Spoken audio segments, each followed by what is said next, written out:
Ова е четврта година поред како се организира заедничка прослава на ученици од албански и македонски наставен јазик од средните училишта од општина Куманово и општина Липково. Возвратно на тоа, значи, нели се организираат и прослави за муслиманска вероисповест и другите празници што се.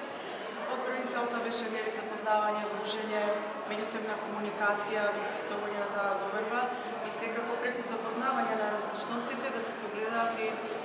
заедничките потреби да се има поголема безбедност, поголема комуникација со работа и решавање на сите проблеми по пат на диалог, наместо нели со употреба на сила, што всушност има и значењето на секој празник. Значи, ниедна вера, ниедно празнување не промовира насилство и употреба на сила, туку диалог, размена на информација, комуникација и секако безбедно и мирно живење на сите. Инаку ова е дел од проектот Безбедни училишта и според статистичките податоци, значи, во првите почетоци на проектните активности до денеска, нашата статистика бележи значително намалување на насилство меѓу ученици во училишта и за похвала е тоа што во изминатите години немаме насилство кои што имаат меѓуетничка нетрпеливост и нетолеранција, инаку во обаѓање се и малолетници, бројот на малолетници сторители на кривични дејства.